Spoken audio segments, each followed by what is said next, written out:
Shalom, first and foremost, call Elohim, Wakabad, La Yahweh, Ba'ashem, Yahushai, Ba'ashem, Marachak Double honors to the elder apostles and bishops of the great millstone who rule well. Peace, blessings, and salutations unto the hopeful elect tabernacle of David, scattered throughout the four corners of the earth. Now, question. Were we put here to grab crowds? Was this ministry put here to entertain the masses and grab the crowds? Or were we simply put here to forward the ministry and push the word? Because apparently, certain dudes out there, they really want to be entertained, by this ministry. They want to see, boots being licked. They want to see,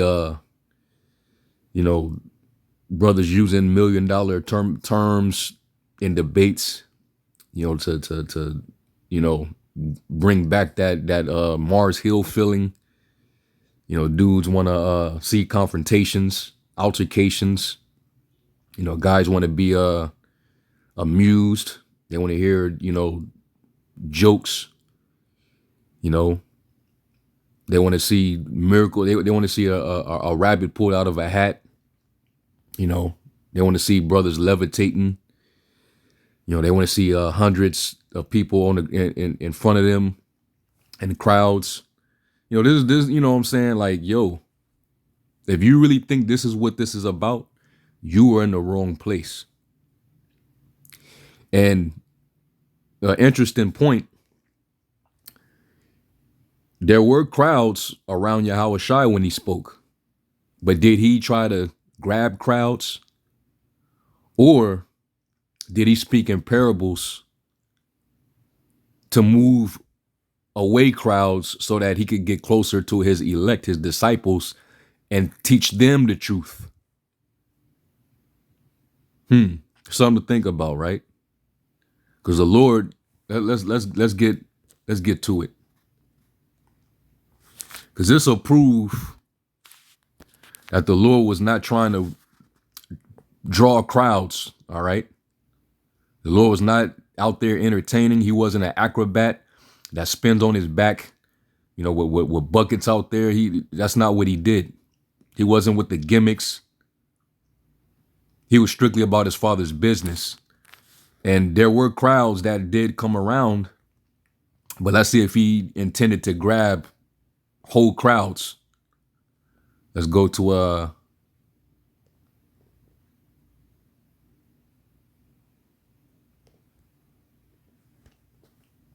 let's just go to Matthew 13. Matthew 13, verse 1. The same day went Yahushua out of the house and sat by the seaside, and great multitudes were gathered together unto him, so that he went into a ship and sat, and the whole multitude stood on the shore. And he spake many things unto them in parables. Why would you speak in riddles to a whole crowd of people if you want everybody to be grabbed? You want everybody to be reeled in. You want everybody to be drawn to you. Why would you start speaking in riddles to everybody, knowing that they don't understand what you're saying, right? Saying, behold, a sower went forth to sow. And when he sowed, some seeds fell by the wayside, and the fowls came and devoured them up. Some fell upon stony places where they had not much earth, and forthwith they sprung up because they had no deepness of earth. And they had no idea what the Lord was talking about here. But guess what? Because the Lord opened up our eyes and gave us the Spirit, we understand exactly what he was saying, because he further elaborated once he got amongst his disciples, which is why when you go to Isaiah, the 8th chapter, around the, I believe it was the 16th verse, he said to bind up the law and seal my, bind up the law and seal my testimony among my disciples. Okay? Because it's only about the elect. That's who's going to be drawn in. Not the masses, not just any old crowd. All right, and the idiot that put that lengthy comment on the apostles' page, You can tell he wants to be entertained. He watches everybody and he sees how these other groups interact with these crowds of people, because these people, they're drawn by controversy, drama, amusement. You see these other groups and they speaking on loud megaphones where the whole block can basically hear their voice, and they saying controversial things. So of course it's going to draw up a crowd. Us, we're speaking with our bare voices and we're speaking the word. And the word is what's doing the gathering, not our personalities, not our ability of how we can speak, not through fair speeches. Even Paul said, though I be rude in speech, yet not in knowledge. All right, because this is not for, the Lord's not going to bring anybody in through man's wisdom. Okay? The Lord is not dealing with man's wisdom, the wisdom of this world. He said he will use the foolish to confound the wise. And a lot of people, they perceive that, we're unlearned because, we don't sound as literate as a person with a PhD or a master's degree. All right. But anyway, continuing on, it says some fell upon stony places where they had not much earth, and forthwith they sprung up because they had no deepness of earth. And when the sun was up, they were scorched, and because they had no root, they withered away. And some fell among thorns, and the thorns sprung up and choked them. But others fell into good ground and brought forth fruit, some 100-fold, some 60-fold, some 30-fold. Who have ears to hear, let him hear. Matthew 13:10, and this is when his disciples came to him personally. And the disciples came and said unto him, why speakest thou unto them in parables? He answered and said unto them, because it is given unto you to know the mysteries of the kingdom of heaven, but to them it is not given. So it wasn't about drawing the crowd. It was about his elect, man, in which he already foreknew who his elect is. Because the Lord gave the elect to Yahushua from the foundation of the earth. That's why Yahushua was very selective in who he had gathering with them. All right, he didn't care about moving crowds, man. And then you had people in the crowds who only wanted to follow him around because of the miracles he did, and because he was able to, feed a bunch of people. They was following him because of the loaves. Matter of fact, let me get that real quick. Let's go to John the 6th chapter. A lot of Jake be full of shit.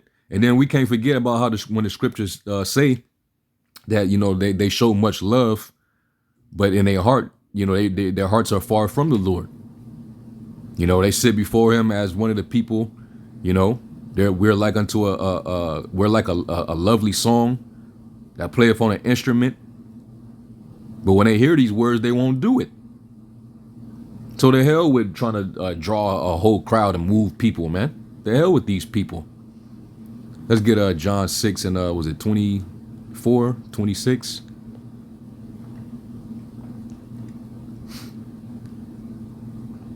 It is John 6 and 24. It says, when the people therefore saw that Yahushua was not there, neither his disciples, they also took shipping and came to Capernaum seeking for Yahushua. And when they had found him on the other side of the sea, because there was times where he had to escape, he didn't want to be around niggas, man.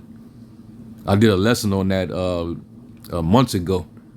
It was times when the Lord, he'd rather be solitary. He didn't even want to be around niggas, man. And you can't blame him.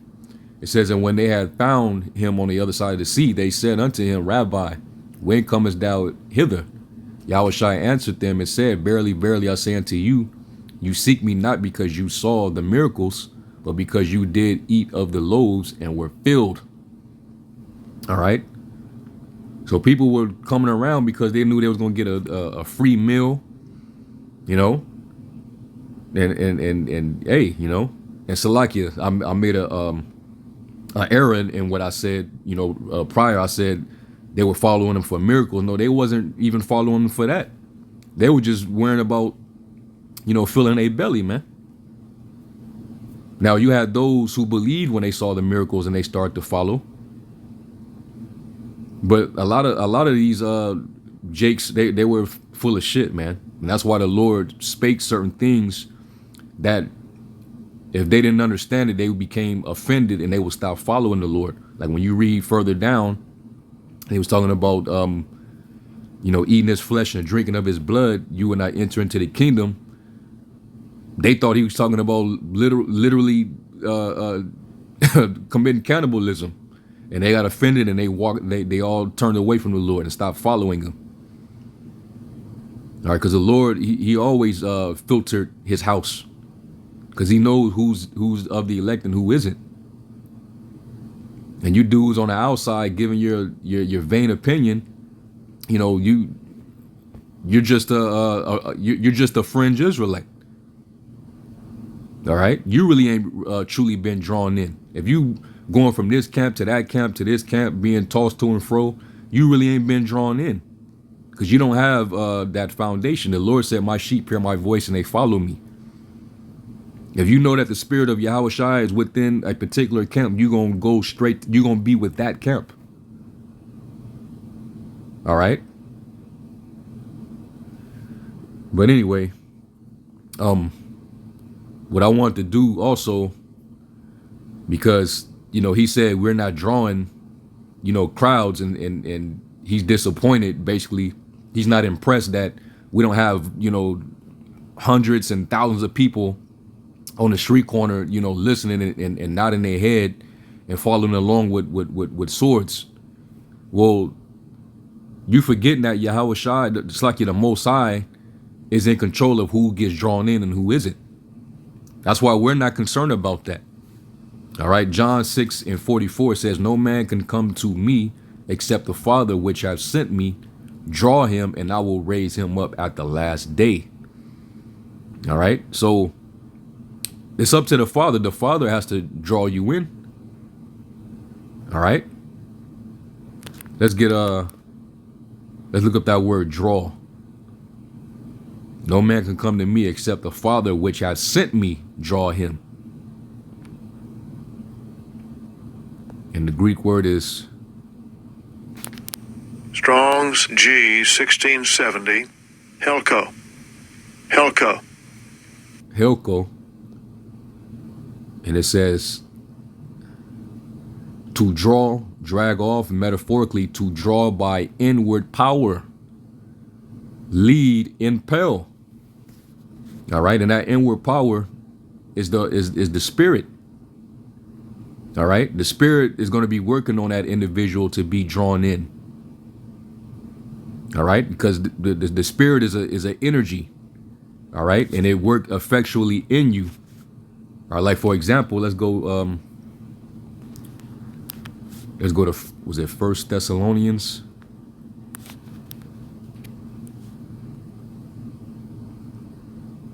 Yeah, 1 Thessalonians 2:13. Because faith cometh by hearing, the hearing of the word. But how could you hear except the Lord, sends, the preacher, right?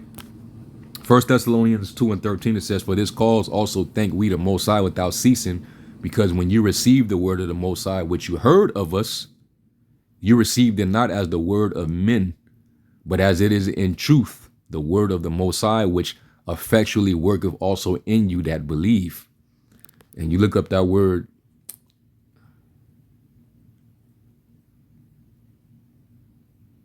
effectually worketh, the word is energeo, or energeo. I think that's how you pronounce it, energeo. And you look down here, it says to be operative, be at work, put forth power, to work for one, aid one, to affect, to display one's activity, show oneself operative. So in other words, the Lord, he has his spirit working on your mind, to make you believe and be drawn in. The spirit works upon your mind. All right. So it ain't us at all. We're just watering and planting. The Lord is who gives the increase. Okay. It ain't based on how you're teaching, how the method you're using to teach. It ain't how profound and how intellectual you sound when you're teaching. All right. your ability to be witty and use humor, and you know what I'm saying, like, yo, because there's a lot of dudes with cult of personalities that are leading millions of Israelites astray. Those dudes that you're leaning towards, they draw bigger crowds, because the Lord said what? That there's going to be many that go in there at, talking about the wide gate. All right.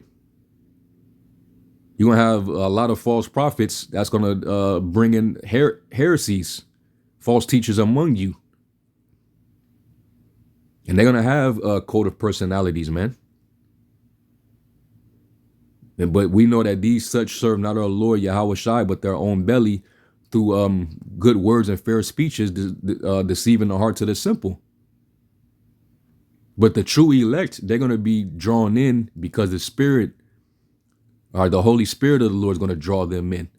And they're going to hear the doctrine, and that's what's going to activate them into the ministry. They're going to believe, and they're going to run. They're going to hear it, they get activated, and then they're going to run. They're going to run with it, man.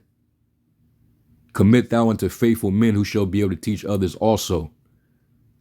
And the apostles, they carried the baton. They took from their elders, and they, passed it down to the bishops, and the bishops down to us. The different camp heads, the brothers up and coming elders, all the way down to the brothers that been in for a couple years. They're going to come to a level, and they're going to, until we up out of here, man. That's just how it go. All right. The Lord is doing the calling through us teaching the word. Oh, men I call. Okay. So the Spirit of the Lord is doing the operation, not us. We just got to go out there and be used as a vessel to put the word out, while the Lord does the rest. You got the angels that are sealing the elect in their foreheads, and you got the angels that are putting spiritual blockers on them, keeping them blinded until the cities be wasted. You read Isaiah 6 and 9 on down. All right, so we're not here to entertain the masses.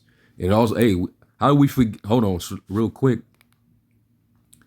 because you look up that word draw, right? That was in the Greek. Now, when you go to draw in the Hebrew, and this was from the Song of Solomon 1 verse 4, and I'm gonna read it. It says, draw me, we will run after thee. The king have brought me into his chambers. We will be glad and rejoice in thee. We will remember thy love more than wine. The upright love thee. And this is, poetry, if you will. This is basically a metaphor for the love that the Lord has between himself and the elect. And what draws us to him? What brings that love connection together between the Lord's elect and himself? His wisdom. Okay. So let's when you look up the word draw me, the word is mashach, and it says Strong's definition: to draw, using a great variety of applications, including to sow. All right, and this word is being sown, right? To sound, prolong, to develop, march, to remove, delay, be tall, draw, continue, defer. Now let's go down to the usage. It says to draw, drag, siege, to draw and lift out, drag along, lead along, drag or lead off, draw down, to draw. All right, to draw out. So what does it mean to be drawn out, or to be led along, or because based on these definitions that I'm reading, it sounds just like the definition for the real etymology of the word educate. Now you see it right here on Edom Online, the word educate. All right, when you read its origin, it goes back to the word educare. You see? You read it down here, edukare, it means to bring out, lead forth. From ex, out, dukere, to lead, so to lead out, or to bring out, or to draw out. You see that? So really, it's the Lord who educates you. And if you're one of his elect, guess what? You're going to be educated. He's going to stir up your mind by way of remembrance. Because guess what? You once knew this. So these crowds don't relate. These people in the world, they don't relate. Because the word is not in them. The word is only in his elect. And it's going to be drawn out when they hear it.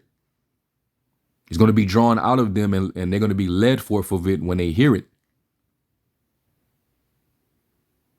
All right. They're going to learn the song very quickly, the new song, and they're going to sing it along with the rest of the 144,000, man. Okay. And let's get real quick, 1 John.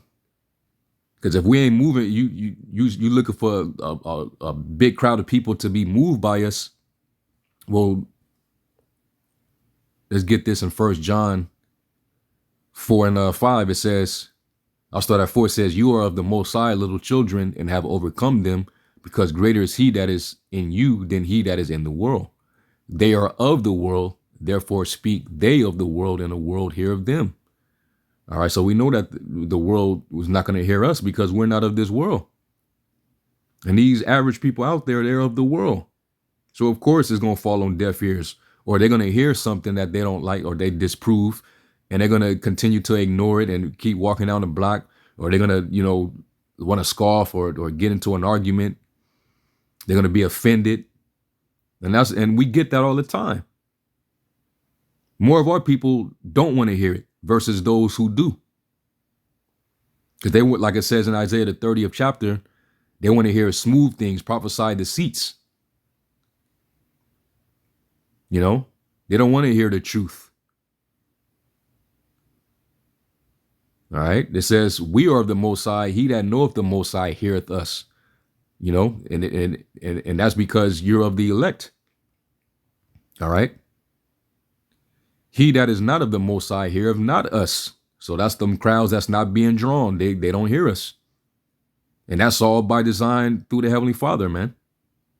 Hereby know we the spirit of truth and the spirit of error. All right. And hey, whether the people don't want to hear it or not, hey, what did the Lord tell Ezekiel? Whether they hear, whether they forbear. Ezekiel 3.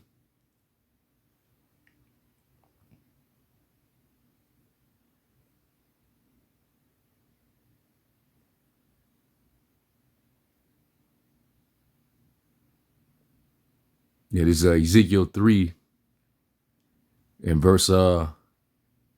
It says, moreover, he said unto me, son of man, all my words that I shall speak unto thee, receive in thine heart, and hear with thine ears, and go and get thee to them of the captivity, and to the children of thy people, and speak unto them, and tell them, thus saith the Lord power, whether they will hear or whether they will forbear, whether they listen or not, whether they be drawn in or they don't get drawn in. Just continue to speak the word, man. Give them the warning. And like Yahushua told Peter, if you love me, feed my sheep. So, hey, continue to do the work.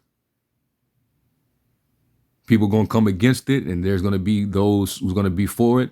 And some of them, and like he spoke in that parable, some are going to receive it, gladly. But then when tribulation arrives, they're going to be offended, going to fall out. Some of them, they're going to hear it and they're going to, continue for a little bit. But then the cares of this life and the riches of this world, they're going to become unfruitful. And then you're going to have those who's going to hear it and they're going to come in, they're going to receive it, and they fell on good ground, and they're going to be productive. They're going to be fruitful. They're going to remain. They're going to endure until the end. That's the quality that the Lord is looking for. He's not looking for quantity. He's looking for quality. Okay. And you don't know who's behind those computers watching.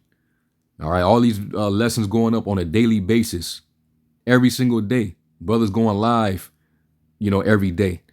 Hundreds of brothers and sisters, watching, lurking. You don't know who's watching.